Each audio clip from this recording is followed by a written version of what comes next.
So Warwick Oakman, 1832. Tell me about the house.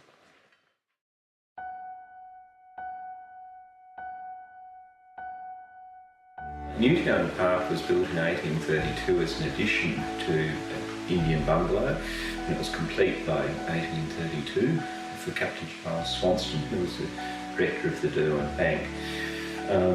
It's one of a series of Greek revival houses in Tasmania, and the work that we've commissioned from Bremer-Trainor is to interpret the paint schemes in all of the rooms, to analyse the evidence of what's there, and then to reconstruct and restore them as much as possible.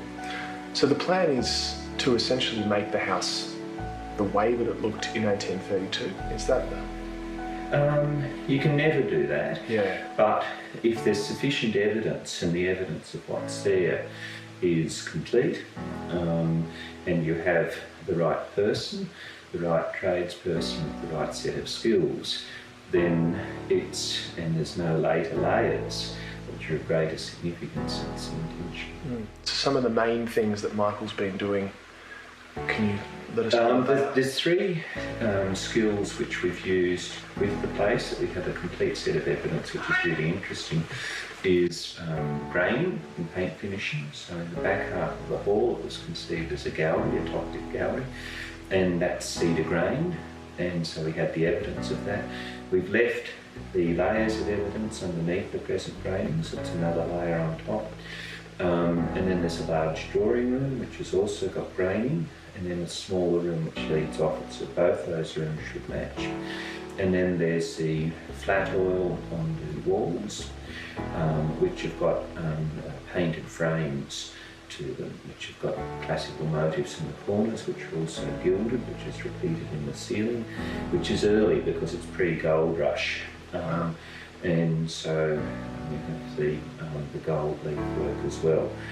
And so all of those, and then the ceilings get done as well. And so there's been, all of the repairs have been done in the past. So leading up to Michael's work, we've got everything in place. So missing elements of joinery. We had one original mantelpiece which we got back, and we found another one which is suitable. And so all of it comes together to be coherent and reinforces the whole, but it's based on pre-existing evidence. So with the graining to the drawing room and the small sitting room, it was found behind the shutters. So Matthias, where are you from? Hello, as said, I'm Matthias and I'm 27 years old, from Switzerland, and I was working beforehand in Switzerland in a restoration company and came here to this beautiful building in Tasmania through Workaway, and it was really nice to see a Regency building and being part of this development on site here. And I was mainly working with our cat Charles and was scraping the old layers of paint away, and was mainly responsible for this big room to prepare it for the new color. Yeah, nice.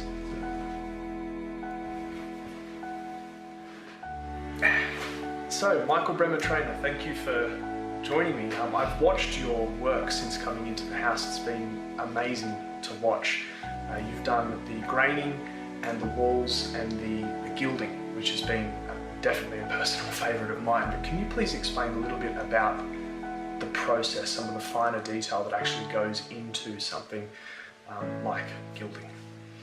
Okay, well, firstly, you need to apply what's called a size to the surface.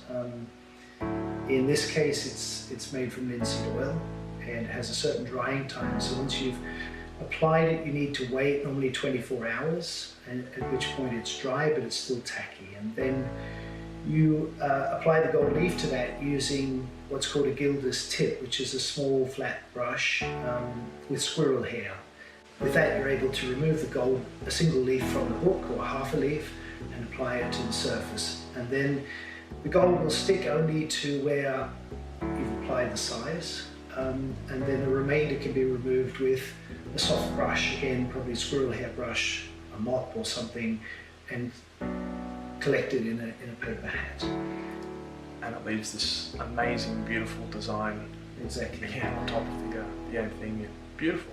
And the walls, can you explain a little bit about the walls and the process that you had to go through?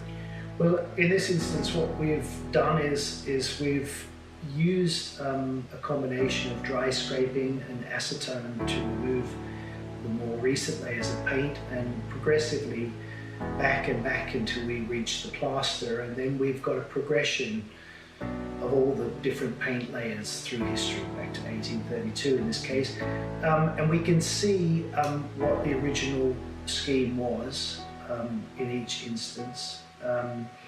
Mostly you can determine an original layer, because it was there for a very long time, normally before it was overpainted, and it'll have a certain amount of dirt and darkening on the surface of that layer before a repainting over the top.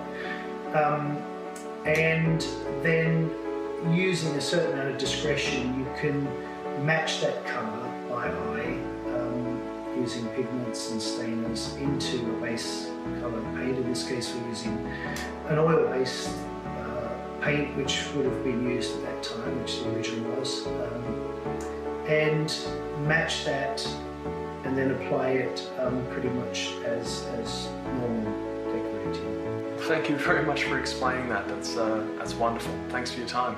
Thank you.